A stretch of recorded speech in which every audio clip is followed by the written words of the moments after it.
the story begins at the Rubedo family estate, where a young lady dressed in black is shouting at someone, "Art! You're late, don't you think? Just how long does it take you to slay a dragon?" she yelled from her chair. A young man with black hair and extremely tired eyes tells her that he was sorry, Lady Wenty, while his body shivers. Wenty then pouts and tells Art that she wanted to eat the dragon but her appetite was gone. "What's the matter, Wenty?" said a voice. It belonged to the Rubedo's family patriarch Lates, who was asking Wenty what is it. Wenty then tells him to listen. She tells her father that Art had once again failed in his duties. Art continues to shiver and shake while kneeling. But Lates calls his name, causing him to flinch. He looks at Art with disgust in his face, calling him a useless imbecile, and that he had entrusted Art with the role of butler to his beloved daughter, but had completely failed to meet his expectations. Art was shocked to hear these words and began to thinking that he was no good after all, and that his life had no meaning whatsoever, as he couldn't even live up to his master's expectations. Art sees that the two of them were still busy talking, but his vision begins to blur. As they called out to him, Art tells Wenty to leave it to him, but he soon collapses onto the ground. A flashback is seen from the past. Art was taken into the Robedo family as a baby. He was trained to serve as a family butler. Long ago he and Wenty got along well, but things eventually changed. Wenty had soon developed a strong temper. Additionally, she demanded more and more, from housework to slaying beasts. In the end, Art had developed magic to serve her. Day after day, Art had done so many tasks just to meet her demand. Eventually, Art stopped thinking and began to move autonomously. A cat is seen on Late's lap as he speaks out about the fact that Art had collapsed from exhaustion. He tells Art that they could easily replace him and that he should get out of his sight, as Art was now a useless crap. Art is then seen locked outside the family's gates. With his eyes still tired, he bows his head towards them. Art begins to walk through the snowy forest with his exhausted soul. He thinks about what he should do now. He doesn't see a rock and trips over it, falling flat on the ground. He begins to form tears in his eyes as he felt worthless after being fired. His bottle of water leaks out as he lays on the ground in the forest till night time. Snow began to fall from the heavens, which slowly covers Art as he continues to lay on the ground without moving. He thinks about the fact that he only wanted Wenty to smile. Just as a wolf approaches growling, a fierce-looking wolf slowly walks towards Art, its eyes focused on his body as he remained on the ground. It soon lunges towards him with its sharp fangs. But Art had manages to block the wolf's attack with his blade, sending it flying towards a tree. Art looks at it with lifeless eyes. He then begins to walk towards it. Slowly raising his sword into the air, he tells the wolf that he was sorry. But a small yap-yap sound is heard, catching his attention. It was revealed to have come from a bunch of baby wolves that were shivering and growling at Art. He sees that the parent wolf began to stood up, and he watched them slowly disappear from his sight into the snowy forest. Art then looks at his sword in his hand. He squeezes his sword arm, thinking how close he was in becoming a monster. He then spots the bottle he dropped and sighs deeply at the loss of his water. He then decides to head west where he could join the guild to make some money. Art had decided to sleep within a tree to hide from the cold weather. Through his journey to the west, Art had various encounters, ranging from being friends with a squirrel who helped him check if a mushroom was poisonous, facing off against a wild boar, and cooking the boar as a meal at night, and soon they finally parted ways with each other. Art had finally reached the city of Firen. As he walked through the crowds of the city, his dark aura surrounding his body caused others to be alerted to his presence. He soon reaches the Guild of Firen, where there were various people inside. Art was looking at the mission board, wondering what was the most fitting job would be for someone who was raised as a butler. With his tired eyes, he spots many extermination requests. He then grabs onto a mission letter, which was a laundry request for the Isfil family, which was perfect. He quickly rushes to the counter and tells the lady that he would be the one to take the Isfil family laundry request. The lady was shocked to hear this, and so were the other members of the guild. They tell him that countless people had tried that quest already, and that Art was being an idiot for taking it, and that he should give it up, just as the lady at the counter was telling Art that the quest was not just any laundry request, but that nobody had succeeded in it till now. but something interrupts their talk as they both look behind. Art turns and sees a beautiful lady covered in blood, which made time feel like had stopped for the both of them. Art looks nervously at the lady covered in blood. The guild members talked amongst themselves, saying that it was Isfil the Ice Princess, and that she was both a novel and an adventurer. She sends a glare to the members which forced them to turn and walk away from her, but Art was blushing as he stares at her. She then throws the sack onto the counter, saying that she had brought the quest items, which were several boars. The lady at the counter thanks her for the hard work. She then informs the Ice Princess that somebody had accepted her quest to do her family's chores. She wondered where the person who accepted the quest was. As she looks around, the lady at the counter tells her that Art was behind her.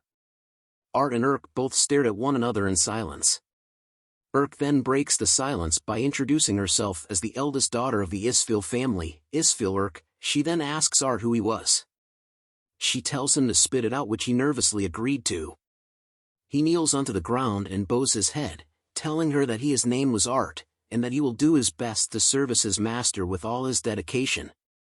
The introduction left Urk to be stunned upon hearing it. Art then realizes that they had spouted a line that he had used as a butler. But Urk looked at him with an intense glare. She then tells him that monster blood doesn't wash out easily, and that it takes an entire day to clean one piece of clothing. With all that info, did he still want to give it a try, she asks. Art then looks up at her, telling her that he still wanted to do it. Urk then asks how long would he need. He tells her that he just needs an hour, which shocks her.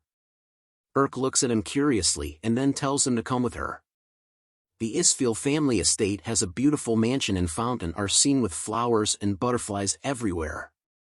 Urk and Art are seen walking through the estate. They soon reached a gate where Urk tells Art that she needed to go change and wanted him to follow Tet the butler to the back garden. Tet tells Urk that the results of her effort are extraordinary as usual. Tet and Art exchanged greets as Tet tells him to follow him for the laundry. On their way there, Tet talks about how Urk became an adventurer to prove her worth according to the family's traditions, and that the Isfil family was a noble house with the rank of marquis. Art chuckles nervously upon hearing Urk's backstory. A scene is shown where Urk was bathing and soaping her body in the shower. They soon reached a bucket filled with a gross oro, which Art asked Tet if this was all the laundry. Tet explains to him that the blood of monsters permanently ruins clothes after 3 days, and that cleaning just one of them would be a labor that takes 3 people an entire day. But Art replies that it was no problem. Urk had arrived wearing a beautiful dress that catches our attention. Urk asks him if there was blood on her face, but Art replies nervously that there was none. She then giggles and tells him that him was a strange one and good luck with the laundry. Art sees this and blushes while thinking that she was totally different from Wendy. He then removes the cloak he was wearing. He bows his head and tells them to leave it to him. Art begins by grabbing a pail of water and tosses it onto the pile of laundry. The staff were amazed by Art's technique as it was perfect, but wondering if he needed help, but he declines. Urk sees him and notices that he had a skill as Art closes his eyes. He then rotates the laundry covered in water. Urk then realizes that he was using magic. She stares in amazement as she had never seen this kind of magic before. Art smiles as his magic was being casted. He had created this type of magic to do all his chores, making it his very own original domestic magic. Called bubbles, as multiple bubbles started to float into the air and around the estate. Urk sees the bubbles in the air and smiles, calling it beautiful. The laundry was now hung onto the line to dry. The staff gathered around it and commented about how it looked brand new and was spotless. Tet then turns around to ask Art how he did it. Art then explains that he had followed the concept of slimes that could absorb and digest anything they touched, and based on that principle, he had made a digestion spell to replace the digestive fluids with detergent to clean things. The staff was impressed that Art had made use of a monster's behavior and that it was brilliant. Urk then calls out to Art. She apologizes to Art for doubting him, which shocks both Tet and Art. She then tells Art that he was amazing for solving a problem so easily, as everyone was working hard to the bone over her laundry. But Art was stunned to hear that as he considered it as easy. Urk then tells him that she wanted to ask him something. She asks him if it would be alright to call on him again, which caused Art to recall Wendy's strict commands. he immediately kneels down in front of Urk and tells her that he was hers to command. Fear and sweat trickle down Art's face as his body trembles while Urk looks at him. She then walks over to him and touches his face, telling him that she didn't know what kind of life he had lived, but that this wasn't an order. She offers her hand to him, telling him that it was a request instead. Art's face shined brightly as he thought of the word request having a nice ring to it. He recalls his past memories of when he was given orders constantly and that he didn't have a choice. As the staff gathered around Art, he realized that a request was different. He smiles knowing that he had the right to decide for himself. He smiles happily and tells Urk that if it's her request, just leave it to him, as it was from now that Art had began to live life. Art soon wakes up from the daylight of the morning into the sound of birds chirping. Urk sat beside him and tells him good morning. Art was stunned to see Urk after waking up. He screams in shock and looks around wondering where he was. He thinks deeply about why he was in bed, but could not remember a single thing. He looks around the room once more and sees Urk thinking that he did something he shouldn't have.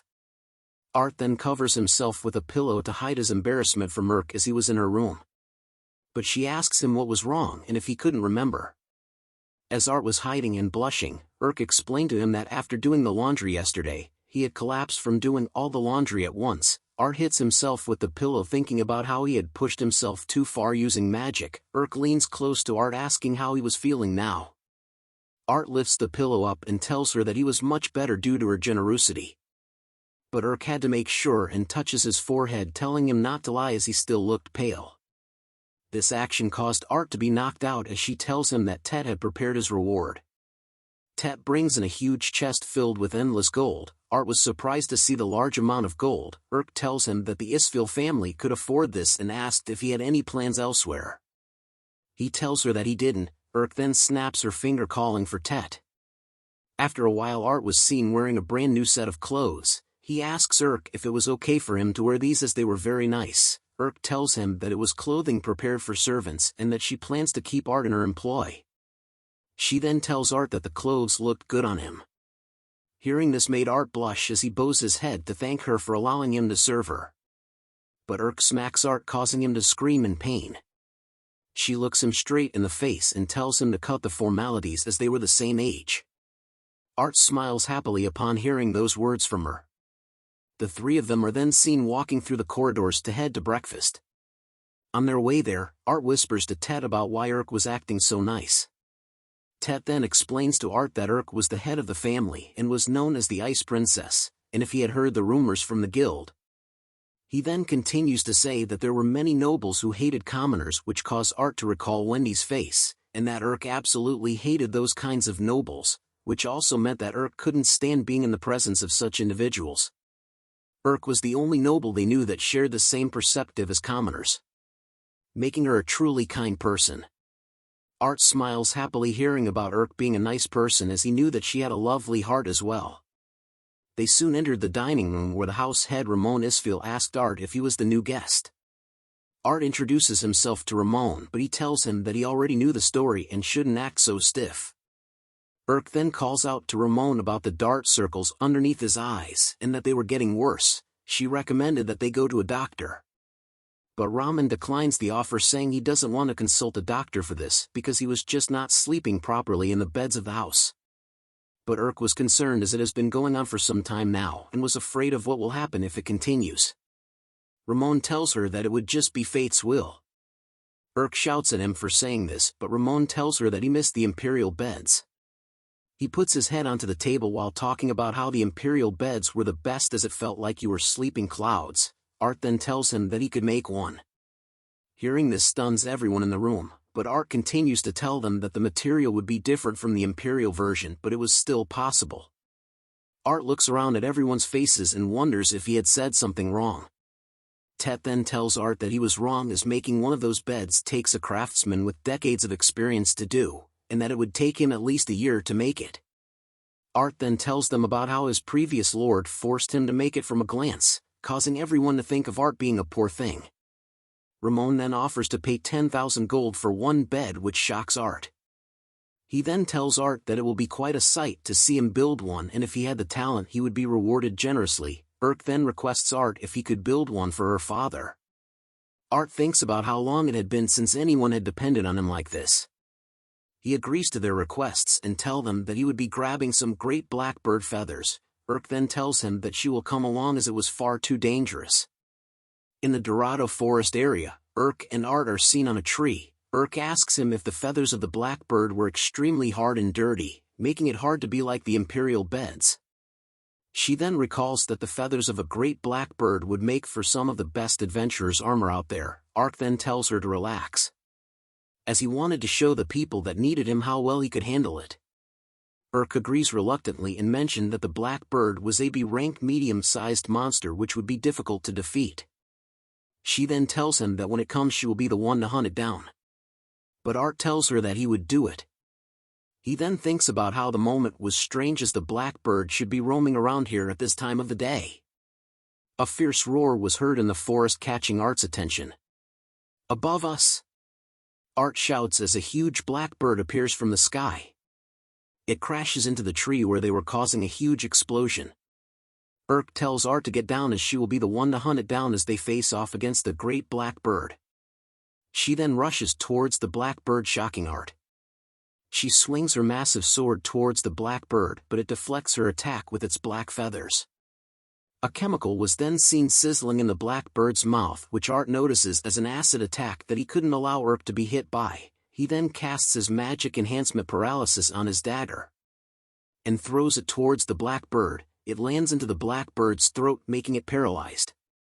Seeing that the blackbird was paralyzed, Art exhales deeply and took a focused sword stance and soon unsheathes his blade from its cover.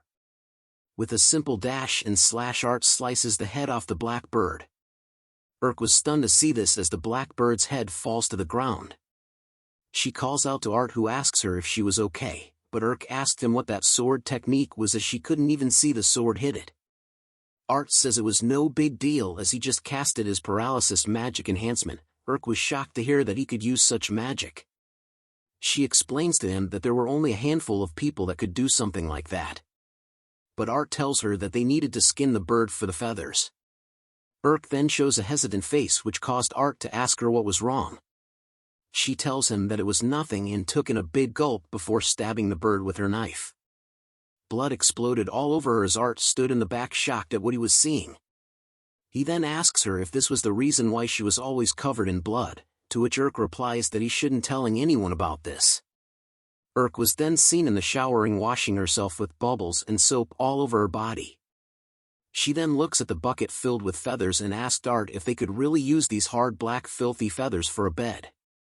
Art tells her to leave it to him and soon casted his original magic. Bubbles and feathers soon floated into the air due to Art's magic as everyone stares in amazement. They hold onto the newly washed white feathers as Art explains to them that the blackbird's feathers were white and soft, but after years of dirt they turned black and hard. Urk praises Art for his incredible knowledge. He then tells them that his previous employer wanted blackbird for dinner, making him study them a lot. They began to say it was fate and a coincidence that Art showed up like this. Hearing those words make Art blush, and he tells them that he could make more. After a while, the newly made bed was placed inside Ramon's room. He then leaps onto the bed and bounces. He tears and laughs as he sleeps on the bed. Urk and Tet couldn't believe that they were seeing him laugh that way. Ramon then yells at them to get out of his room to allow him to sleep. After some time, they peek into the room and could see him sleeping soundly. All the staff rush to Art asking if he could make one for them as well. Art agrees and smiles at the thought of making everyone happy like this. He then agrees to make a bed for everyone, causing all of them to celebrate with joy. Tet then asks Art about what he was going to do next, and that with his powers, some nobles would want to abuse it. Art thought deeply about his past with Wendy, and tells Tet with a smile on his face that he just wants to see everyone's happy faces. Urk smiles at his answer and tells him that she will be the one to protect his smile. Art blushes at the sight of Urk smiling at him. Tet sees the both of them laughing and smiling. As time passes by, Art then tells them that he will be heading back to his room first. But Urk grabs onto his wrist, telling him to wait, and asked if he could come to her terrace tonight. Urk is seen standing on the terrace as night falls. Art arrives and sees her face being lighted by the moonlight. He stares at her, dazzled by her beauty, as she turns to him and says, "You're here, Art," as the moon shined in the starry night. Art mentions to her that Ramon was now sleeping soundly, to which URL replies that it was thanks to him. He was glad to hear it, and soon a silence fell upon them as Art looks at Urk nervously while blushing. They soon caught each other trying to speak at the same time. Urk then decides to go first. She asks Art about where he had exactly come from, which causes Art to think about how he never mentioned it before. Art looks hesitant at answering her question, but Urk assures him that regardless of his answer, she will always be on his side. Art smiles and tells her thank you. He then went on to explain to Urk about his past with the Rob-Edo family and serving Wendy as her butler. With a sad look in his eyes, he tells her about how he worked frantically to repay his debt to them, but in the end he had failed to meet their expectations, and that it was all his fault. Urk could only stare at him in silence after hearing him speak. Art then calls out to her, to which Urk asks him if that was really what he thinks. She opens her arms and tells Art that she wanted him exactly the way he was. But Art thinks deeply, knowing that he would be fine with Urk, but was still hesitating. Urk then tells him about how she hated being called the Ice Princess. As memories from 10 years ago was shown, Urk explained that her family was always prestigious amongst the nobility, even for Marquis, and that she had never given much thought to her family's position. She just wanted to be friends with everyone, or so she thought, until one day she spotted the girl she was playing with.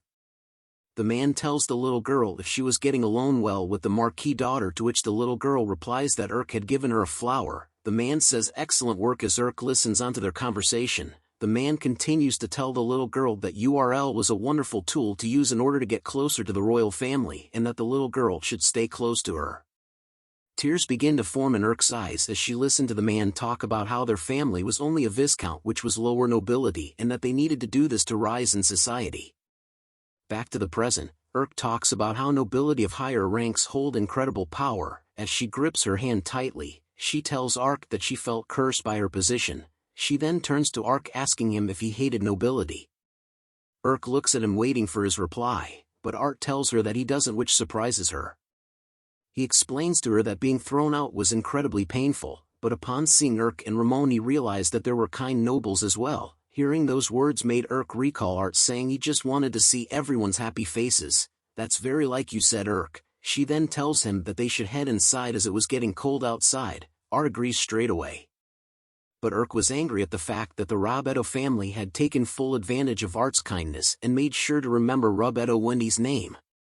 The next day, wearing her armor, Urk tells Art that she will be going over to the guild today. Art tells her that he will follow, but Urk stretches his face, telling him that he needed to rest as he had worked a lot already. As they waves goodbye to another, Art overhears somebody calling the head maid outside the window. He sees that the maids were having trouble with handling the bugs which were going to eat the vegetables. He calls out to them saying that he had an idea. Soon after, the maids were amazed to see that the bugs were running away from the vegetables.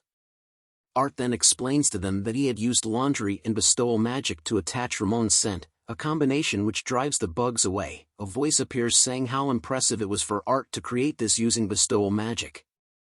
The voice belonged to a handsome young man who winks at the maids as they called out his name, Lord Fry. The head maid tells Fry that he should have let them know in advance that he was coming back so they could prepare his meals. While the other maids were swooning over and falling in love with Fry, Fry apologies to the maids as they left, talking about how cool he was. He soon turns his attention to Art and introduces himself as Isfil Fry, Urk's brother. Art then introduces himself to Fry, but Fry taps onto his shoulder rapidly, telling him he hated stiff formalities, but what was more important was how cute Urk is. Fry is a siscom, ladies and gentlemen. Fry soon asks for a handshake from Art. Art hesitates but still offers his hand. As Fry grips Art's hand, he notices something. He smiles and tells Art to duel with him, which causes Art to be confused, but he soon realizes that Fray's hand was cold. Fry looks at Art in a serious manner. "Aren't you really strong?" Fry asks as he holds Art's hand. Art and Fry are seen alone together. Art asks Fry if he really wanted to fight, to which Fry replies, "Of course, all that traveling is making me rusty." Art then asks why he wanted to fight. Fry then snaps his fingers at Art, telling him that he wanted to gain Onyai-chan points while winking. Art then agrees to the fight if it means making Fry stronger. Fry instantly disappears and reappears behind Art, telling him, "Here I come." He then unleashes a powerful uppercut of his sword attack to Art, which Art manages to deflect. Frey's powerful attack could be seen from the skies. "Amazing! You survived my attack. I knew it. You really are strong," said Frey as he smiles. Art on the other hand was checking the spot Frey hit him on, noting what a terrifying slash and that it was a one move that was equivalent to getting hit by a cannonball. Art then focuses his stance thinking that he needed to start getting serious. Frey sees this and realizes that Art was becoming serious. Frey then takes a step back and instantly leaps towards Art, telling him he was going to speed up. A mad flurry of attacks came from Frey towards Art, but Art manages to deflect and attack according to Frey's attacks. Their attacks seemed to miss each other and made it look like they were on equal footing. But a sweat drop appears on Frey's face as he realized that Art was stronger than he thought, and that not even a single attack landed on him. Frey then unleashes another terrifying blow, saying he won't lose. "For my honor as the heir of the Isfeel family." As they continued to exchange blows with one another, Frey thinks about how if they show any form of weaknesses the other families could exert political pressure against them, and hence as the first son of the Isfeel family, he needed to be stronger than anyone else. In order to protect both his family and people. And in order to protect Urk. Just as Frey was thinking about going all out, he wondered where Art's limits were, but Art calls out to him. He tells Frey not to hold back and to wear him down. Frey hears this and decides that he won't hold back, summoning a huge ice flower in the skies above the two of them. Ramon was in the mansion when a loud noise throws him off guard. He looks out the window and sees the huge ice flower in the fields where Frey and Art were. Ramon wonders if it was Frey's doing and that he had came back unannounced. Frey explains to Art, who had been crushed by the frozen flower, that he could use bestowal magic with refrigeration to create ice. Ramon thinks about Frey's magic, about how that ice and its temperature in the air was lowered to condense the water vapor into ice, which was then formed into a weapon. But cracks soon started to appear in the flower frozen. Art had broken out of it without a single injury. Frey and Ramon were surprised to see that he had smashed the ice magic flower. Frey remarks about how amazing Art was and asked how he did it. Art then tells him that it was nothing special, as he just used his bestowal magic called friction to heat his sword and melt the ice. Ramon analyzes Art's words and noted that since magical ice is strong enough to shatter steel, however magical heat counters it. Ramon remarks how very clever. Frey looks at Art in amazement and noted that he sees why Urk took an interest in him. But Art replies nervously at the comment and mentioned that he and Urk had only met recently and thinks only about being useful to Urk. Both of them soon regained their serious game faces and lunge at one another at great speed. As their blades collide, Frey thinks about being an ultra-cool big brother, while Art thinks about paying back his debt. They stare at one another seriously once again and began their flurry of attacks against each other once more. Frey shouts out that this is interesting, very interesting. Art tells Frey that he was quite strong as he had never seen these techniques before. Frey smiles and thinks that Art was still holding back. He then tells Art that he was only at 70% of his power capacity as the sky starts to darken. A huge godly wolf with white eyes soon appear behind Frey as he tells Art that he will get serious. A calm and serious look was in Frey's eyes as mist appears all around them. He takes a serious fighting stance, recalling that in the distant past during the war between the gods and titans, a titan was known as the Great Wolf amassed fathomless power in a bid to destroy the gods with its prey in its sights. With one decisive blow its jaws rent the earth asunder and devastated the world. Frey then rushes towards Art with his god wolf as its attack was called Fenrir. Art sees this and begins to stand in his sword stance. It is said that a master is someone who becomes one with their technique, with a single technique in their whole being. They give their all to courageously strive forward, to transcend the limits of human reason. With a single swing of his blade, Art cuts through everything from Frey's Fenrir attack to even splitting the heavens into two. Art's sword breaks as he points the broken blade into Frey's face. Art was disappointed that his sword had broken and needed to still improve. Art recalls that the technique he used was a technique of the primordial creation which he discovered in the royal capital's archives and had diligently worked on improving it. Frey's face was filled with shock, but his son chuckles then laughs while slapping his face. He tells Art that he had one and that he was really strong. But Art refutes his statements and told Fry that if he didn't use magic he would have lost. Fry calls Art a good guy and thought about how Art had targeted the blade of his sword in order not to hurt him. Tet then arrives onto the scene and calls out to the both of them. He greets Fry about how long it had been and wondered if they were training swords again, as expected of a royal knight. Tet added. Art was shocked to hear the words royal knight. Fry then formally introduces himself to Art. He was the first chair of the Royal Knights Magic Academy, and the vice captain of the Royal Knights Isfeel Fry. He then winks at Art, telling him that he was basically the captain already and that he should keep it a secret, as only the king and Isfeel family knew about it. Disgusting, said a voice as a hand smacks a teacup away. We are now back in the horrible Rubdu house where a servant is apologizing to Wendy. She bits her nail thinking about where Art was and why her father had thrown him out. Her father then appears from behind the door wondering what the matter was. Wendy points at the servant and tells her father Lates to fire him, but Lates tells her that she would have fired the 10th servant so far and wondered if they were all that terrible. But Wendy screams at him, telling Lates that they were all awful and how she hated this while wishing that Art was still here.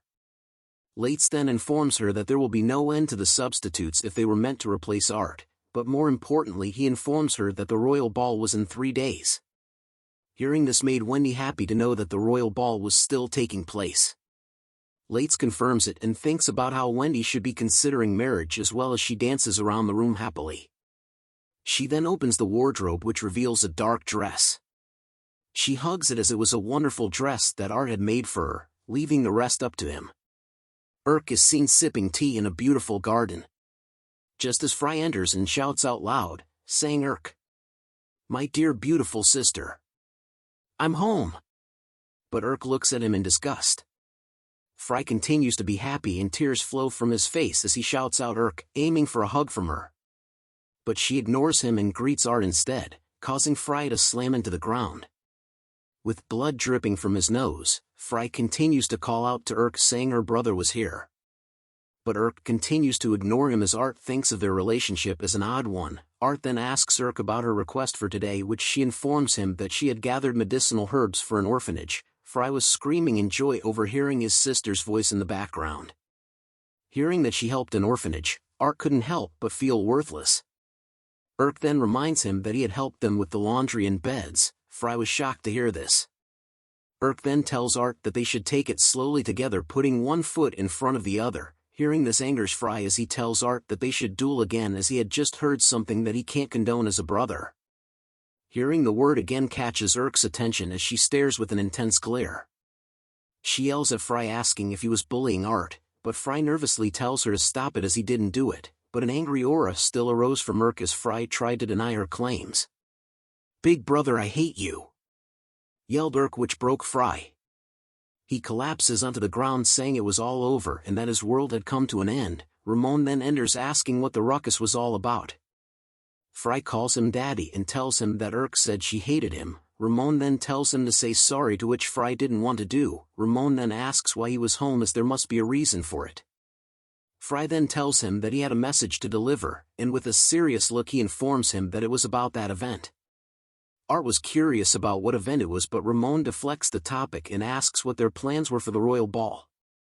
Urk looked unhappy as she tells him that she didn't want to go, but Ramon reminded her that the Duke had requested for her audience. Art thinks about how the royal ball was a gathering where all of nobility get to strengthen their ties. Fry and Tet then declined the invitation to attend the ball as they were busy, which shocks Ramon as he was the one asking. The three of them then started thinking about who could attend in their stead. They needed someone who was reliable, had proper etiquette, and someone whom Urk could rely on. They all gaze at Art, causing him to fluster. Urk looks at him and decides that if Art was going, she would go. Hearing this made Art blush.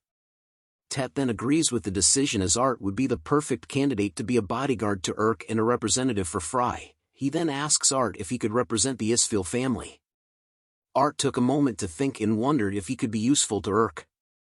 He then bows his head and agrees to take on the duty, making Urk happy as she tells him that she appreciates it.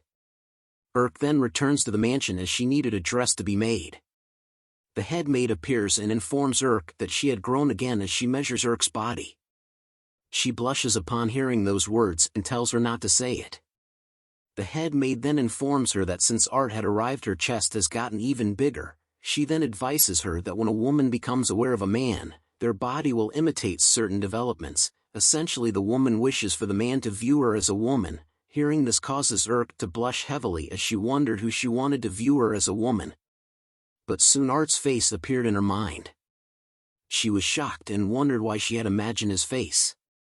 The head maid giggles and mentioned that they needed to have her bust enlarge. She whispers to Urk and asked if they needed Art's assistance, but Urk brushes her off, calling her a fool and that it was not needed, but the head maid teases her, saying that they just needed him to adjust her size. The two of them continue to argue about Art. Ramon is then seen asking about that event. Fry informs him about the eclipse locusts that he had brought up at an inappropriate time. Roman noted that it was taking place this year too, and that every few years, they would make an appearance in millions, destroying land and villages they sweep across the country. Fry tells him that the locusts had already struck Paul. Ramon notes that he was already informed, to which Fry expected, as he was more updated than the Lord Chancellor. Roman replies that the Lord of Paul was a friend and asked what he thought of Art. Fry responds that he thinks of Art as a good and honest kid who was a genius that was born only once every 1,000 years. But Ramon felt bad about Art's past history, which was incredibly harsh. Fry was glad they found him, as the bed he made was dangerously comfortable. Roman then tells Fry to leave the locusts to him and wanted Tet's report on the house of Rub Edo. Tet reported to them that the former staff had told him about a dark rumor, which tells them that the Rub Edo family had access to large sums of money from unauthorized sources, which were perhaps illegal businesses or other risky ventures. Roman hears this and thinks deeply, hoping that nothing happens. Night arrives and a carriage is seen in the forest. Art and Urk were sitting inside of the carriage. Urk had a sad expression on her face as she looks out the window. She then calls out Art's name. She touches the window and tells him that nobles are troublesome people. Hearing this made Art sad as he looks at her. He then calls out to Urk, who asks him what is it. He tells her that she looked beautiful. But URL tells him not to flatter her as the dress didn't fit, but Art tells her that she looks like a goddess. He then takes her hand and kneels before her, telling her that he swears to protect her no matter what may come. Urk and Art stare at each other, as Art had decided for himself that he won't be anyone's puppet. And that he was sure it would be fine for now, just as the carriage heads to a castle in the horizon. Urk and Art soon arrive in front of a giant door of a mansion with guards stationed outside. Art looks at Urk, who showed an uncomfortable expression on her face. He stares at her deeply before bringing out a perfume bottle, to which he casts cleanse and enchant perfume on her. He asks her if that had helped calm her down, to which Urk just stares at him. He then bows in front of her, asking if she would be so kind as to allow him to escort her. She gives a faint smile and says gladly. They soon enter the mansion with their arms intertwined with one another. The other nobles see Urk walking through and commented that she was as beautiful as an angel, and that Art wasn't too shabby himself. Urk felt embarrassed and thought of somebody who didn't come, but Art tells her not to worry, and informed her that he was here after all. Urk blushes as she hears those words from Art. The musicians in the hall began to play music. Urk and Art soon started to look around and noticed that the people around them were dancing. Art then calls out to Urk, offering his hand, and asked if he could have the pleasure of dancing with her. The both of them smile at one another before Urk agrees and holds his hand. They held each other close as they danced to the tune of the music. The more they danced together, the more embarrassed and shy they felt towards one another, which they noticed, but they soon laughed it off together and continued to happily dance to the music. Just as they were dancing, a lady notices them from afar. A lady rushes into Art's body and hugs him, interrupting the dance between him and Urk. Art was surprised by this sudden action. He recognizes her as Her Highness Leah, who tells him that they finally got to meet. Urk was stunned to see this as Art asks her to release him from her hug. Leah calls Art a wonderful person, which confuses both Art and Urk. She then recites the fact that Art was the one to save her Leah Drab from a dragon's wrath and was her knight in shining armor. She then tells him that she couldn't hold in her eagerness to meet him. Urk then interjects into the conversation. She asks Art why he had never tell her about this, but Art apologizes as he thought it wasn't important. Leah then recommends they go somewhere quieter first. Wendy had soon arrived in the hall wearing the black dress that Art made and was carrying a black fan with her father behind her. She walks through the hall as the people around her wonder why it was nosier than usual, and that it was because the princess had made an appearance. But Wendy was focused on what they were thinking about the dress that Art made, and if they couldn't take their eyes off her now. She then talks to her father wondering about which of the nobles had he picked to be her fiancé. Lates then points to a certain individual that was her future husband, but shock was written in her eyes as she sees where he pointed. Lates tells her that her finance was young Mr. Freyman Daigle, who was a large man stuffing his face full of food at a table, with shattered plates around and pieces of food on the ground. Wendy was taken back by the sight of this. She quickly turns to her father asking if he was kidding and that there was no way she could be with such an unsightly pig. But Lates immediately slaps her right in her bitchy face. Lates nervously laughs out loud and apologies to Freyman for the noise, and stated that Wendy was talking about the food. Wendy was in shock as she held the spot where her father had slapped her. She though about how it was the first time he had hit her just as Lates recommend they meet Freyman in the kitchen. Freyman's face was revealed up close with sauces on his face. He calls out to Wendy as his fiancée and tells her to come here. Wendy tears up upon seeing this horrible scene, as her black fan remains on the ground. Back to our favorite group, Urk asks Leah and Art how they were acquainted. Art explains to her that he had some business in the royal capital while Leah commented that he looked so cool when he defeated the dragon. Urk was a bit disappointed to hear this as it made her think that Art was nice to everyone. Leah then asks him if the thing she had sent was useful in his happenings. But Art was confused and asked what the thing she was talking about was. Leah then explained that she had sent a large number of gold bars from the royal treasury that she had permitted him to have, but Art continued to give a blurred look which Leah notices. She then asks if he didn't receive it, to which Art replies that he was sorry as he does not remember such a thing. Leah then changes the topic as she could send something else later and asked why Urk and Art had come to the party together.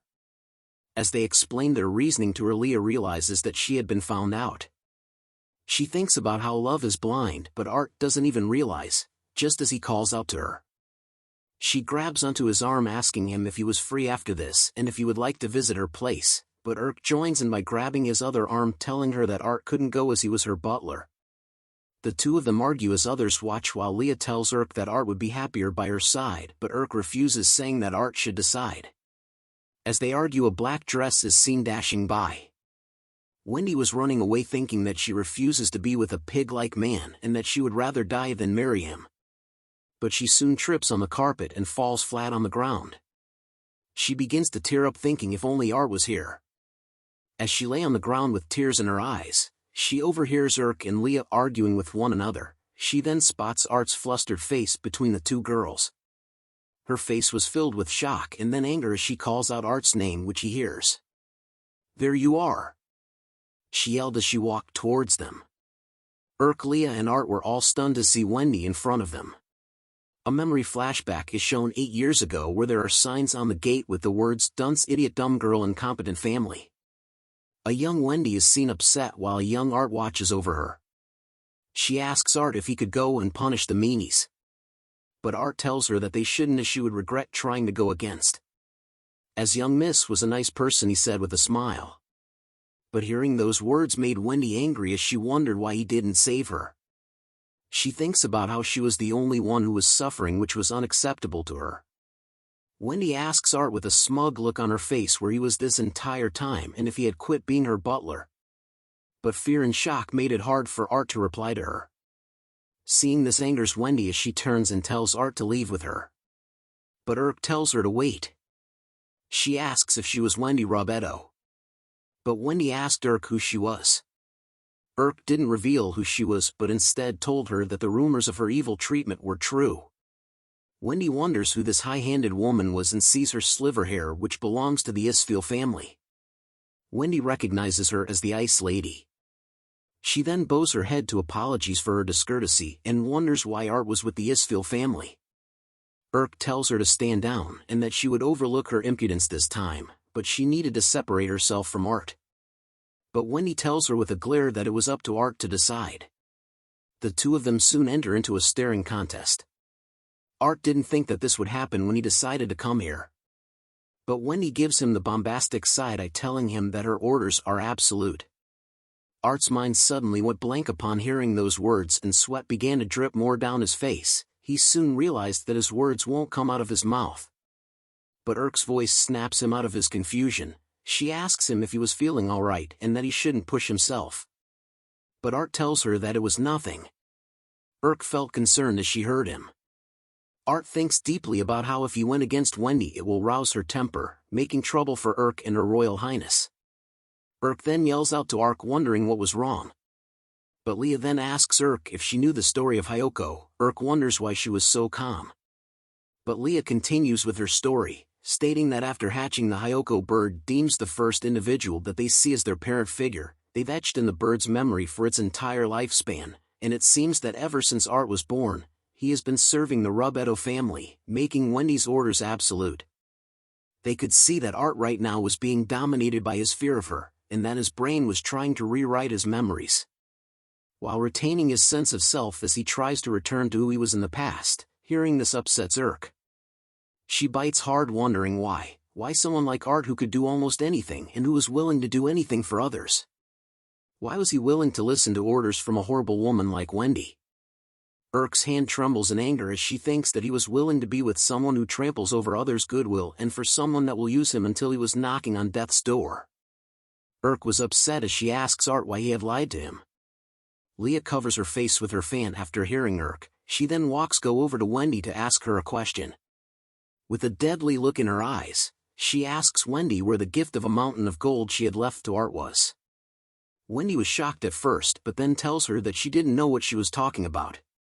But Leah warns her not to feign ignorance as she heard it all from Art before. Wendy then pushes the blame onto her father, saying that it was something he was in control of, but Wendy was firm as she tells Leah that all of Art's belongings were hers as well. Leah replies that it seems that Art himself didn't know about this.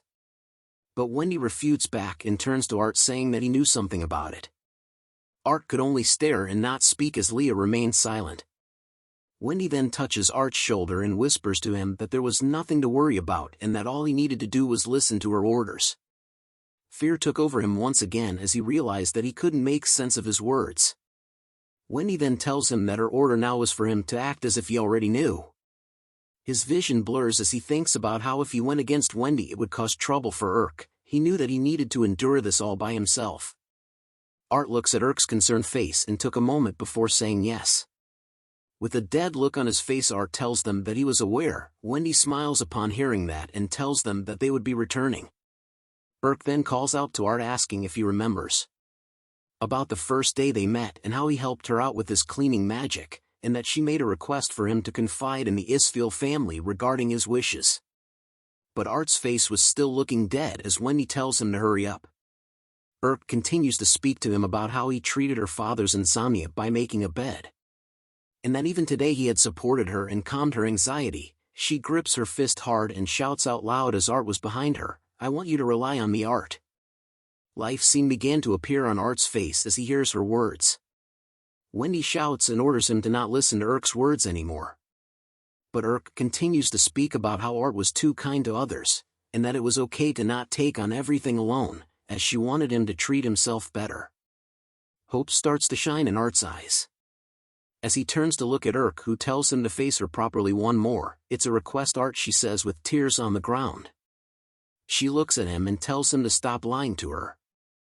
As Art and Irk stare at one another, he couldn't help but feel like the worst. He thinks about how he had betrayed the trust of all those kind-hearted people. He grips his chest upon realizing that he had even betrayed Irk. As Wendy tries to pull him away, he tries to reach out to her, thinking that he didn't mean to. Wendy yells at him that they were leaving and didn't need to stay with these people any longer. But Art could only think of how he was someone that could only take action upon receiving order, and that Irk had taught him about having his own free will. For someone like him who had no self-esteem, Irk had accepted him for who he was. Irk's faces were filled with tears as Art realized that all he did was disappoint her. He begins to tear up as he was torn away from Irk, that he had failed as a butler. But even then, he just didn't want to lie to Irk. Art had now freed himself from Wendy's evil clutches. "Pardon me for my rudeness, I actually did not know about the gold," Art said. Wendy was shocked to hear that. Leah was surprised while Urk was happy. Art then turns to Wendy telling her about how he was expelled from the house and that he was no longer her butler, but Wendy was confused and asked what he was talking about. With a firm, confident look in his eyes, Art begins to tell her. But Wendy orders him not to. Ignoring her words, Art bows his head and tells her that he was Ophically the Isfil family's Lady Urk's butler. Wendy felt doomed upon hearing those words from Art. Urk then tells her that if she tried to make Art do anything, she will have no choice but to intervene. Wendy knew that she must retaliate, as she recalls the memory of when Art called her a nice person. But her trembles as she tells them that they must be joking.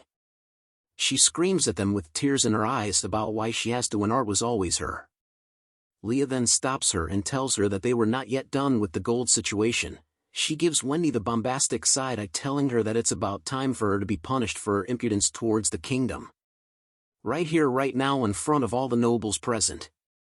Chaos ensues as everyone started to run. Some shouted that Baron Rubetto was escaping, and so was the Flamin' House too. The guards began to look for them as they couldn't have gone far. Wendy looks around in confusion before telling Art that she will remember this before running away as well. But she then trips on her own dress, causing her to yell out in pain as she falls to the ground. She notices that her dress was torn but kept quiet, making her exit out of the ball as Leah looks at her running, saying, "Oh my." Urk then rushes to hug Art once Wendy was gone. Art was surprised by Urk's action, which causes him to blush heavily. She looks at him with a beautiful radiant smile and tells him welcome back. Art could only stare and tell her that he was back. But Leah interrupts their special moment, saying that she was the one who did the most work, and that it was quite rude for Art to do that as there was no other woman like her. Urk then tells her that she was disturbing Art, but a guard then appears, informing Leah and Urk about something. Urk asks him what it was and he whispered it into her ear. Art notices that Urk's expression was grim, as she tells him that it was bad. That in Felon, towards their house, were what seemed to be a large swarm of black batters approaching. A voice is speaking out as a city is set in flames. Insufficient, insufficient, insufficient. Hunger, thirst, no matter how many times I eat, I'm never satisfied. A swarm of bugs are seen flying in the air towards the burning city. No thanks, I'm out of here. Sorry for the delay, I had to bring back our voice artist. Back to the story. A man is seen with a coat hanging on his shoulders. He introduces himself as Peter, the guild master of the place. Art looks at him nervously, but Ramon assures him as he told him that Peter may not look much, but he could trust him. Peter then went straight into the details. He tells Art that it was around 20 years ago that the bugs started to get imported into the famine-struck kingdom. It was because of their black and hard shells that they don't die easily. On top of that, they also had a very large appetite, resulting in efficient reproduction. Art recalls from the royal capital books that it recounted that there was a swarm of between 100 million to a billion of them. Peter then informs him that the cities of Onyx, Pearl, and Garnet had already been decimated. Ramon added on that there was always a substantial amount of damage. But Peter tells them that this time it was much worse than the previous waves, as this time there was 500 billion of them. Hell no, I'm sorry guys, I'm out of here once again. It's okay, I brought him back guys. Now back to the story. Urk was surprised to hear that there were 500 billion while Fry wondered why there were so many. Ramen then says they have started to appear with a serious look on his face, but Tet couldn't believe it as it shouldn't be the time for them to show up. It was the pure Queen Batter's manifestation. A glowing white bug lady was seen amongst the billions of black batters. Urk didn't know what that was, so Peter explains to her that the black ones are the common ones, and that the ones that are particularly light and huge are the pure ones. Tet then assumes that it meant they were ranked as the most dangerous ones, making it an S rank. Peter wanted to beat it first, but realized that it only takes one of it to raise an entire country to the ground. Ramon then asks how long until it arrives. Peter tells him in 1 week's time. Fry shouts out that it was too soon and that they wouldn't be able to make it after forming the extermination party, but Ramon tells him that it was not all. He points to the map of Drad, informing the others that if the bugs continue on their route, the royal capital Drad will ultimately end up getting attacked. Ramon's hinted that this was going to be the largest disaster ever since the country was founded, but Art puts up his hand, telling them that he had a suggestion. Peter tells him to hold on as this wasn't a safe place for a kid like him.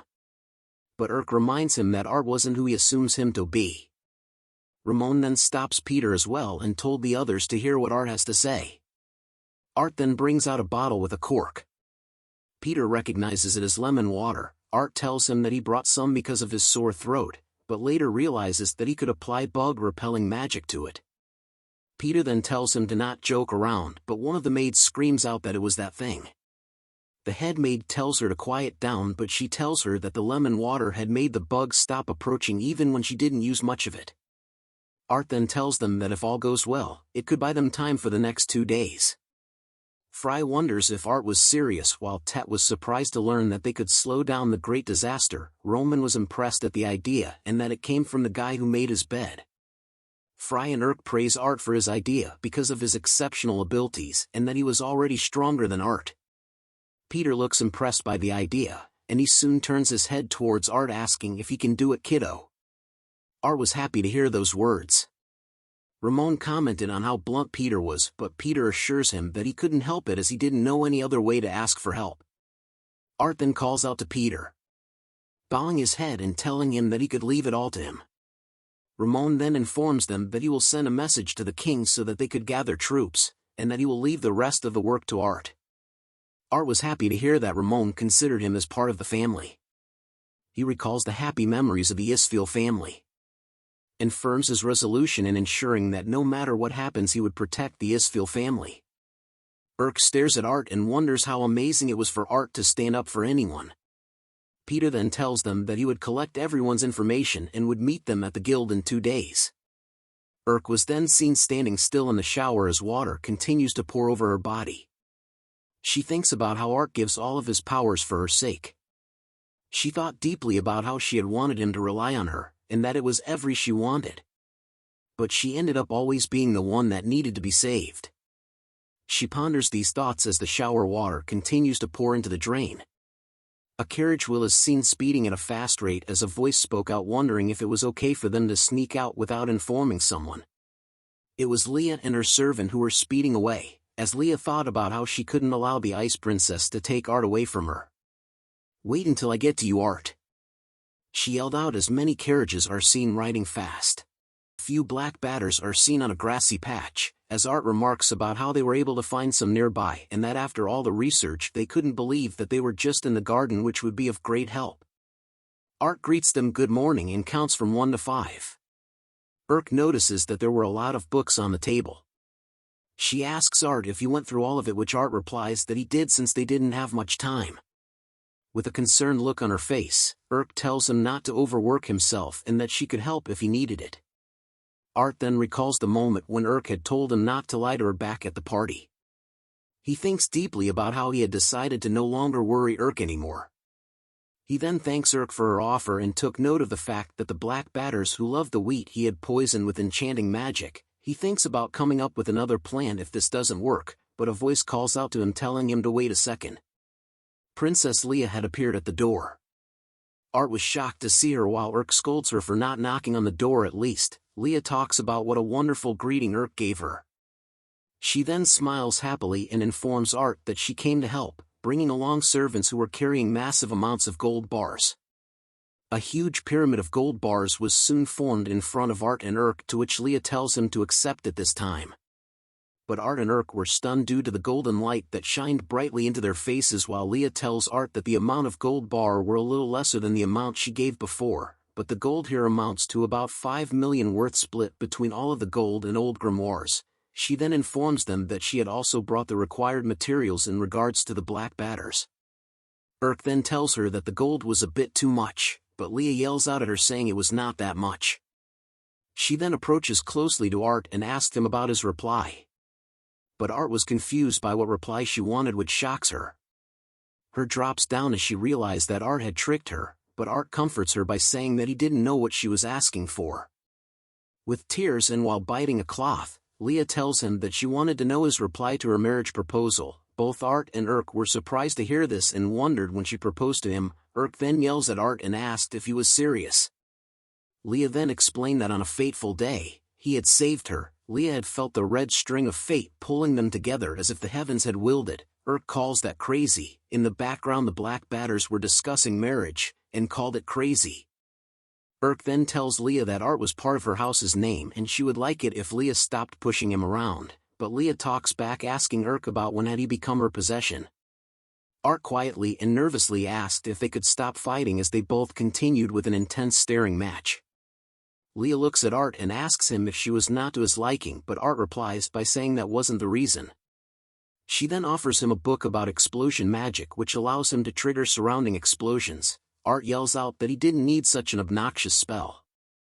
Leah pouts her face upon hearing Art's refusal. She then tells him that she would help in another way. Art asks her if she would be interested in anything, to which she replies of course. Art then points at the black batters and wonders if she could help him with them, but Leah was shocked to see them. Art sees her shaking and guesses that she won't be helping. But she agrees nonetheless, surprising Art as he asks if she was sure. She gives a weary look as she tells them that there was not a single thing she couldn't accomplish. But Urk tells her that her thoughts were written all over her face as Leah recalls a traumatic memory of black batters. Art was happy to hear that Leah was helping and told her he needed to have a few things to do. Urk then asks him where he was going exactly. Art tells her that he was going into the woods.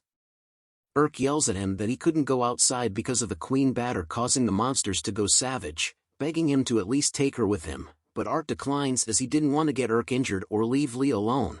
He then tells her that he was alright and was merely going to get adventurers from the guild to help with the situation. Urk was sad that Art refused her help.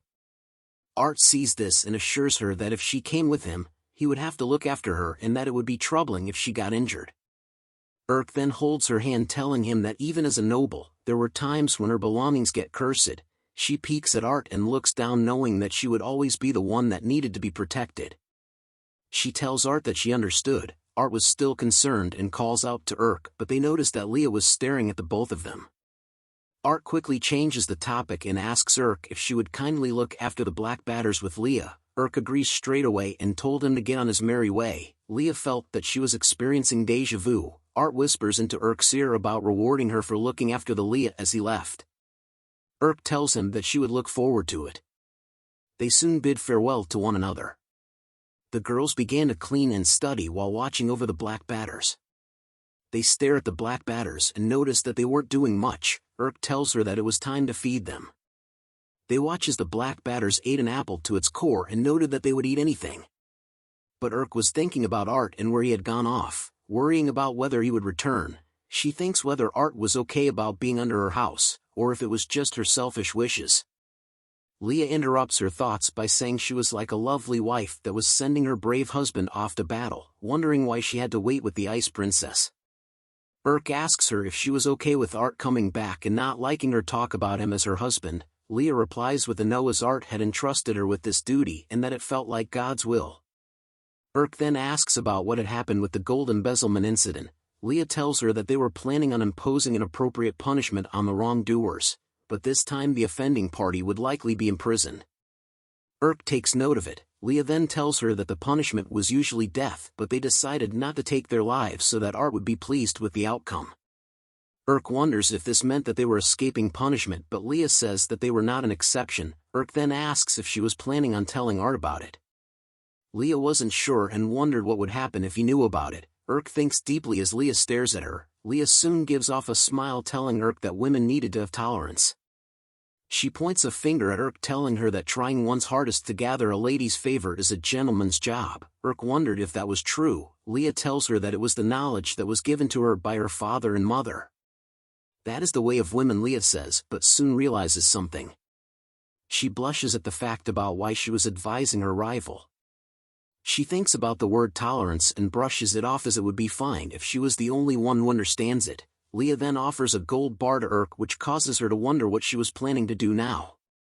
A gold bar is given to the black batters as Leah explains to Urk that this was also a form of study and wonders about what would happen if they came across one of the largest discoveries of the century. But Urk still wonders what the plan was.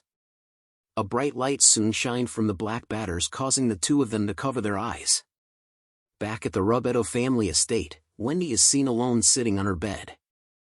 Back at the Rubetto family estate, Wendy is still seen sitting on top of her bed with lamps and furniture tossed around in a mess. Tears flow from her eyes as she whispers Art's name. She thinks about how the talk of gold bars has been restricted, but she was honestly never that interested in the money. She grips the sheets of her bed tightly, wondering if only Art had stayed. She thinks about after the first time he had rejected her, when she realized that Art no longer cared for her. She believed that it was only because of Art being here that she was able to trust the world. She recalls a memory from the past where Art told her not to look so down. But she tells him that the other kids were bullying her and wanted Art to punish them.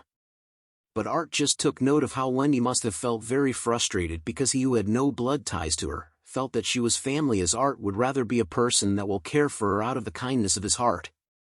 But Wendy always knew that her actions were hurting those around her, and that it always scares her. She knew she was always a coward, a show-off, and full of self-confidence.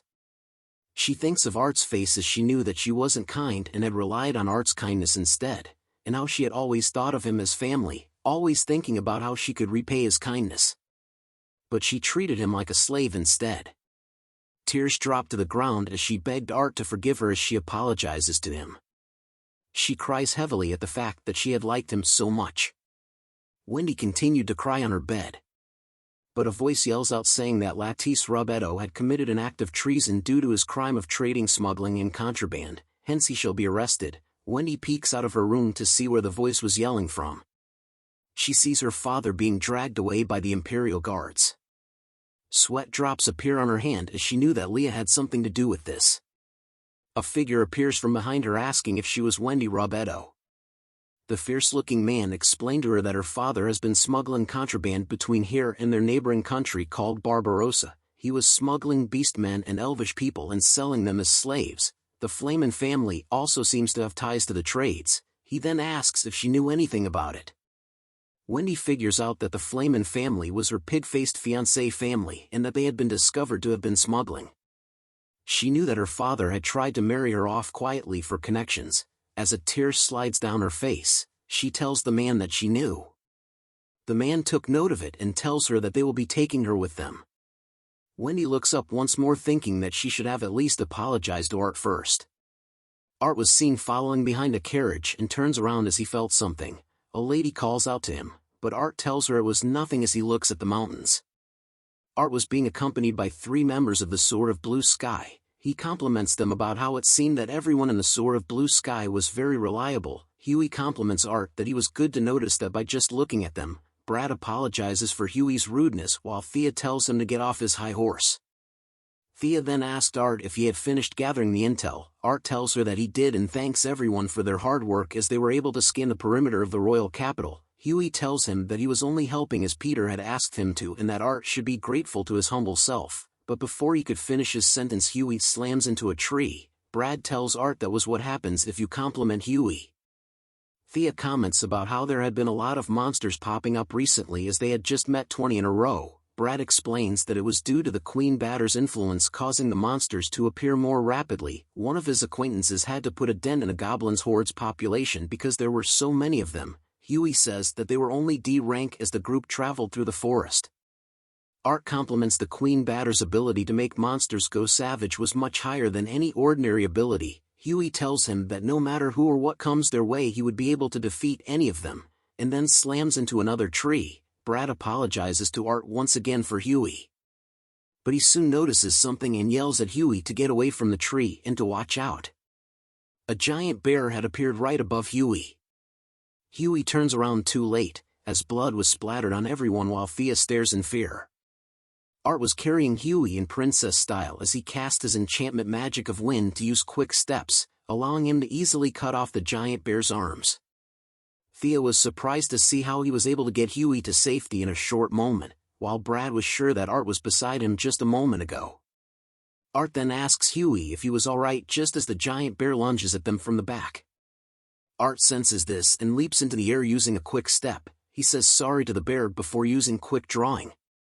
But the giant bear manages to block his attack. Art was taken by surprise that the bear could match his speed. He brushes off the attack and thinks about how a giant bear's reaction speed was usually much slower. But he takes a heavy step, causing the ground to crack, and appears right below the giant bear with his hand on his blade. The giant bear could only look at Art as he tells it that he got it. Art had managed to slice off its head in one strike using a quick draw battle of 0. The group was impressed with his skills, but Art was in deep thought about the sudden change in monster abilities and that the Queen Batter's effect was much stronger than expected. But soon a sound filled the air, catching all of their attention, and the group wondered what the sound or song was. They looked up and could see the swarm of black batters covering the sky. Huey shouts out, wondering what the hell it was, but Art knew that it was black batters. Art immediately takes off from the group, telling them he was going to go ahead. He rushes at full speed, knowing that if he doesn't report back quickly, everyone would die. The arrival of the black batters wasn't in 1 week, but in 3 days. Back in a town, newspapers are seen flying around while the citizens read it. A man is shouting, "Extra! Extra! Read all about it." Citizens in the city became aware that the city of Turquoise had been destroyed. The people wondered if the monarch was going to do something about it. Some had even said that a few of the nobles had already fled to somewhere far away. The citizens then began to think about leaving the city as soon as possible as well. Crows are then seen flying around a magnificent castle. Cyrilla the Chancellor was seen with a furious face as he grips the newspaper, wondering what was the meaning behind it. Minister Anil reports to him about how the emergence of the Queen Locust had spread to the masses, causing their distrust towards the monarchy. Cyrilla yells at him about the masses' distrust towards the monarchy, implying that the commoners should shut up. He leans close into Anil's face and tells him to retrieve all those newspapers right this instant and to apprehend everyone at the newspaper company and cut their limbs off one by one, but a voice shouts out saying that's enough. King Dread IV appeared with his incredible swag. He tells Cyrilla that a nation is nothing without its people and that it owes everything to its subjects. But the king coughs badly, causing the two of them to call out to him in concern. Anil tells him not to overexert himself as he was not in a condition to be moving around, while Cyrilla tried to tell him that they were setting a bad example. The two men then guided the king up the stairs. Drad then tells them that they didn't have an effective countermeasure for a long time, making it understandable. He then asks Anil about the status of the subjugation troops. Anil reports to him that at present there were 3,000 royal knights that are able to be mobilized, but a third of them cannot be deployed as they would be focused on defending the palace. Drad then asks about the 3 royal commanders, to which Anil tells him that the royal knight commander Marcos was ready for deployment, but the remaining 2 were working on an assignment far away. Drad had a worried expression on his face after hearing the report. Drad then talks about since the founding of this nation more than 500 years ago, the Drad household had fought numerous demons and helped develop the country. As he sat on his throne, Drad didn't expect that a single monster could endanger their entire nation, but he grunts in pain before finishing his sentence, making Anil call out to him in concern. Drad breathes deeply and in pain, while telling them that he was making every effort for the sake of the nation's future. He then asks where Leah was. Anil then reports that Leah had sneaked past the surveillance and snuck out with gold ingots and a grimoire with her. Drad stares in the distance, thinking about Leah. We are now brought back to the black batters, but one of them was shining as bright as the sun. Art was stunned AF from seeing the black batter glow so much. He comments that Locust One was glowing. Urk and Leah tried their best to avoid eye contact with Art as they explained to him that they had given it a gold ingot for fun and wanted to see what would happen if they gave more and more. Art then turns around to face them, causing Urk and Leah to cower in the corner of the room in fear. They started to apologize to Art repeatedly. But he hugs both of them tightly, saying that they were amazing with a happy expression on his face. Urk looks at him in surprise and wondered why he wasn't upset with them. Art then tells her that what they did was amazing and could be the greatest advancement in human history. Art then quickly ran to write down his notes in regard to the glowing black batter. Urk was happy that she was able to help Art with something. But she realizes that all the credit goes to Princess Leah and not her. She then recalls Leah's past advice about how gentlemen are attracted to motherly ladies.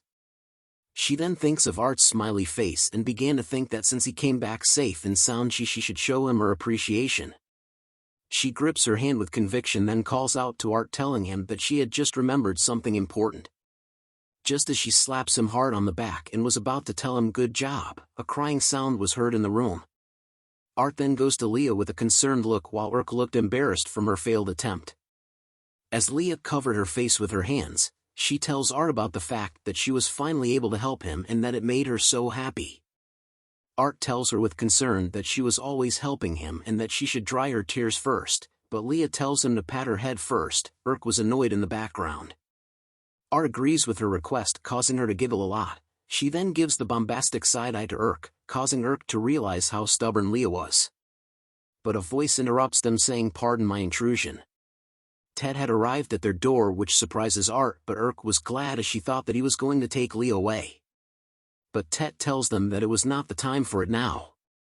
He informs them that the entire city of Firen was now being raided by monsters. Back in the city, monsters of various types were attacking the citizens and setting things on fire. The citizens tried their best to run away, but a little boy tripped and falls to the ground. His mother hugs him in order to protect him from the giant crow monster that was heading toward them. Its eyes were focused on them as its giant body casts a huge shadow over them. The little boy sees the monster with tears in his eyes. But bubbles suddenly appeared in the air. It explodes and catches the attention of the giant crow monster. The mother and child could only stare in silence at what was happening. Art had arrived and saved them. He thinks about how he had arrived before Urk and the others by casting quick steps. Just as he was thinking that the Queen Locust's influence making the place a mess, he prepares to cut down the giant crow. But Peter appears out of nowhere like John Cena and dropkicks the little birdie out of the sky. Art was surprised to see him here. Peter then turns to him wondering why Art was here. Just as the giant crow prepares to counterattack, Art warns Peter to watch out. But the giant bird was sliced into two in front of them. They cover their eyes from the dust due to the attack. "Isn't this swell?" said a voice as a metal armor foot appears from the dust. A Giga Chad man of impeccable looks arrives on the scene wielding a giant sword. It's the advent of Royal Knight Commander Marcos. The presence of the Royal Knight Commander was towering over before Art's eyes. He looks up to the commander and notes that he must be Frey's superior and was looking strong. Pettis appears and questions the commander if he shouldn't be busy cleaning up after the city's wreckage. The commander replies that he had been dealing with the A-rank monsters that were frequently spawning within the imperial capital's vicinity, just as a knight reports to the commander that they had successfully evacuated all the citizens. Art attempts to introduce himself to Marcos the commander, but his words were cut short as Marcos tells him to stay out of this. His eyes were glowing bright green. He tells Art that it was the Royal Knight's territory now. Just as numerous Royal Knights appear beside Art, Marcos the commander tells his troops to go and annihilate the monsters. He then stood still and began chanting a spell. Pettis sees this and immediately covers his face with his arms, yelling at Marcos about whether he was seriously going to unleash that power here. He then yells at Art to stand his ground.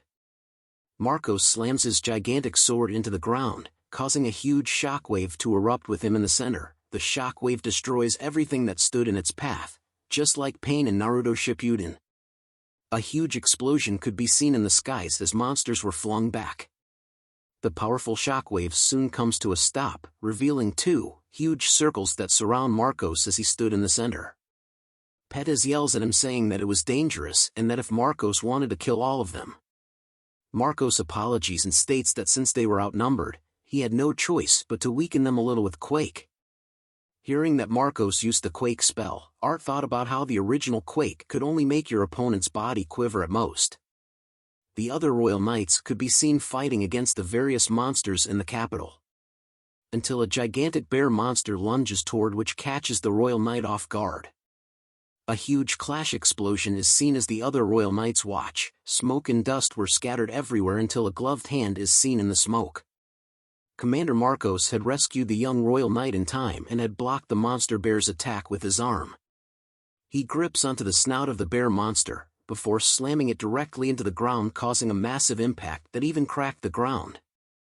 His eyes were filled with an unwavering wave of determination and fierceness as he stares ahead. He walks slowly to a group of monsters filled with various types such as crows and bears as his body radiates a bright aura. With a single massive swing of his sword, he slices all the monsters in one move. A monster bear soon appears behind Marcos, but he had noticed it already by then. A clash of strengths caused an explosion of smoke and dust to form once again from where they stood. Art could only stare in wonder and thought that there was no doubt about it that among the people that he had met so far, the Commander Marcos' strength was in an entirely different league. as the smoke and dust dissipates, Marcos could be seen standing triumph over the monster bear that wanted to sneak attack him. Pettis appears and strokes his chin, telling Art that thoroughly and overwhelmingly until there is nothing left. That man is completely focused on annihilating the enemy before him. The reason the imperial capital has preserved its peace to this day is that ever since Marcos joined the Imperial Knights roughly 15 years ago, not a single invasion was made by other nations. Art listened to how Pettis spoke so highly about Marcos, knowing that that was not all, as Commander Marcos had also bought time by acting as bait so that the evacuees and his troops would be unharmed. Art shows a disappointed look, thinking about the possibilities he could have if he only had half as much courage as Commander Marcos. He thought about the what-ifs as he recalls the incident back at the ballroom dance. And that if he had Commander Marcos's courage, then he wouldn't have had to make her cry back then. The group stood in the center of the circles that Commander Marcos had made with his quake spell as a bunch of monster crows slowly surrounds them. More monsters soon arrived in front of the group while baring their fangs at them. Commander Marcos waves his arm in front of his troops, telling them to step back as he would handle this himself. But the troops yell out at him, stating that he was bleeding due to the clashes with the monsters from before. But Commander Marcos brushes their concerns away while telling them that he was fine as he prepares his sword. Art then recalls Urk's words about how the Isfil household is an ally of the people and that she must protect his smile too. Art's eyes were soon filled with immense determination and courage. Streams of water soon start to flow from the manhole cover of the sewer below them. Art thinks about the fact that he was just a weak person that made Urk cry, but despite that, Urk had accepted him the way he was. Art was preparing to cast a powerful spell with water, as he had remembered the reason why he wanted to do the protecting too. He raises his arm high in the air, wanting to protect Urk's smile. He casts a spell combination of wash plus enchant spells, swell, oxidize, elasticity, lightweight, creating a spell called Misty Jail that had trapped all the monsters that surrounded the group into bubbles that float in the air. The troops were shocked to see that magic was being cast multiple times by Art and realized that he was an adept user. Art then holds his finger and snaps them, saying, "Let him rip." The bubbles filled with monsters soon disappeared in an instant, leaving sparkles in the air. But Art soon experiences a painful feeling throughout his entire body. He kneels on the ground in pain as the troops rushed over to his side. They tell him not to force himself, as using one enchant spell was already the limit for most people, and that under normal circumstances it would not be unusual for Art to be mentally broken down. Commander Marcos sees Art and takes a step forward. He then introduces himself to Art as the Commander Marcos of the Royal Knight. He praises Art for what he did just now and tells him that it was some impressive spell casting. The troops behind Commander Marcos were shocked to hear him praise Art, as Commander Marcos was someone who had rarely called people by their names and never really praised anyone. The troops then asked Pettis who Art was, and he simply replied to them that he was a genius. Commander Marcos bends over to express his gratitude, causing to be flustered as he tells Marcos that it was no problem, but then Art spots something that catches his attention. Marcos was giving him a serious expression. Seeing this made Art bend over as well to once again introduce himself as Art, who was under the care of Marquis Isfil. The two of them soon exchanged a brief look at one another. Tet interrupts them in a hurry as he calls out to Art. He tells him that they needed to head over to the nearby orphanage quickly, as Princess Urk was over there. The scene changes to the orphanage, where black wolf monsters soon appear and Urk could be seen facing off against them, clad in her armor and wielding her mighty sword. Urk holds tightly onto her blade in order to wield her sword to protect those dear to her. The black wolf monster lunges at her, but she manages to block its attack. One by one the black wolves began to attack her, but each time they did, Urk was able to defend against their attacks as they slowly surround her. She curses in her mind about the fact that she could not mess up while protecting the nuns and the children. She then thinks of Art's smiling face, and prepares to fight with all her might, as she knew that she shouldn't be lenient as Art was risking his life to fight in the city. Urk had always worked hard to become a pillar of strength for Art. She grips her sword tightly, wanting to protect them. Even if she was alone, she lets out a powerful downward swing of her sword that cuts down the black wolf that was closest to her. She then takes a heavy step into the ground and floats in midair to prepare another devastating sword attack at the two black wolves. Her attack lands with a powerful explosion seen from above, causing smoke and dust to scatter all around. Urk is seen in the smoke and dust holding her sword high up but is panting heavily from the exhaustion of using so many moves. She then swings her sword backward as she senses something behind her. But it turns out to be a simple rock. When suddenly two black wolves appeared from behind Urk's sides, she could not react in time as the black wolves' fangs slowly inch closer to her face. Blood was splattered in the air as Urk closed her eyes to hide from the potential attacks.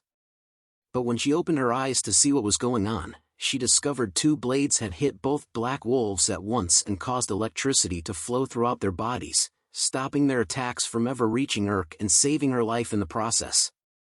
A shiny polished black shoe soon appeared in the smoke and dust as well.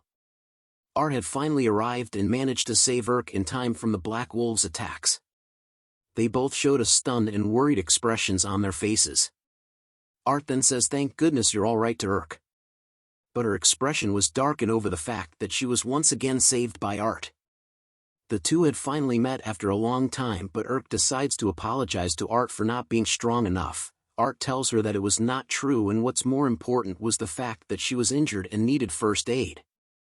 Urk tells him quietly that her injury was nothing and that she was okay. Tet finally reaches them and calls out to Urk while being relieved to see that she was safe. Both Urk and Art soon rushed back to the guild in the city as Tet informs them that there was an emergency meeting at the guild. They continued to run by the destroyed buildings and shops after the monsters had invaded. They soon reached the guild building, but Art notices that there were injured royal knights everywhere. A pair of royal knights push past Art, saying to excuse them and to let them through. Art could clearly see how injured the royal knights were as they were covered in bandages filled with blood. He overhears the bandaged royal knight apologizing to his vice captain, who tells him to not talk anymore. Art grips his hand hard, thinking deeply.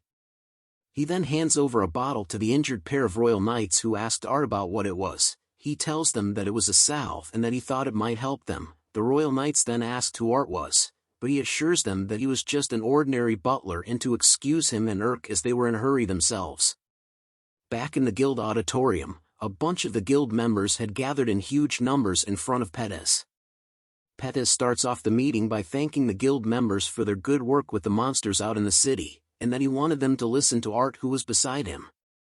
Art thanks Pettis for the brief introduction and introduces himself to the guild members. He tells the others that he had conducted his own investigation and that he had noticed that the Black Locust's invasion rate was faster than anticipated. Art then tells them that he expects it will take the Black Locusts 3 days to reach their city of Firen. The guild members soon started to panic and rushed over to Art upon hearing that the Black Locusts would arrive in 3 days. They commented that it was bullshit as the kingdom does not have enough soldiers and without a plan they would be like sitting ducks. Pettis hears the commotion and remains silent as the guild members shouted out their worries. He soon smashes the wall that was right behind both him and Art in pieces. The guild members were stunned by his actions as he looks at them in a serious manner. He reminded them that they had an urgent situation right now and needed them to shut up and listen to Art. Art was in awe of Pettis' Gigachad aura as he stares in wonder at him. Art then went on to explain his reasoning. He stated that previously the Black Locusts were approaching fast, which was where his magic-infused lemon water comes into play. He needed them to spray a layer of it on the front lines to keep the insects at bay. After hearing the explanation from Art, the guild members wondered if it would work as they still couldn't subjugate the Black Locusts. Hearing the worries of the guild members allowed Art to reassure them that he had come up with a countermeasure. He reveals a Black Locust and a magic ore on the table and tells the guild members to observe. He explains to them that in an experiment, he had discovered that a Black Locust ingesting minerals brings about an effect on its shell. He then poses a question to the guild members, asking them what they thought of when a Black Locust is given a magic ore filled with magic to eat. Art looks with a sad expression in his eyes as the Black Locust flips on its back with its legs moving rapidly but slowly comes to a stop. Urk was shocked to see this as Pettis adds on that the Black Locusts did not have the right organs to digest mana and thus are intolerant of it. In other words, magic ores were poison to them. Art confirms that what Pettis said was true and states that they could maximize their chances of avoiding battle as well as exterminate a large portion of Black Locusts by using magic ores. but the guild members remained silent as they hear the explanations, causing Art to panic as he thought about if it wasn't good enough for them. The guild members soon rushed over to Art and praised him for the amazing idea that he had come up with, even going so far as to state that it was possibly the greatest achievement in the history of their kingdom. But Art tells them that it was also thanks to Princess Leah and Lady Urk, as without them it would not have been possible for the idea to exist. Urk became flustered upon hearing that Art was praising her and could just blush heavily and shyly. Pettis then informs the guild members that the decisive battle against the Black Locusts would be in 3 days and that they should prepare well beforehand. The guild members rejoiced in unison upon hearing those orders. Art looks over to Urk and starts to think about her. Recalling her face and knowing that she had given him enough strength by just being by his side. Art's face was once again filled with determination to protect all those that he held dear to his heart. As the swarm of black locusts is seen swarming over to the city of Firen, Art swears that no matter what happens, he would definitely protect Urk. Thanks for watching the latest part from the voice of Manhwa. Subscribe for more content and don't forget to comment below what you want to see in the future. Like and share for more.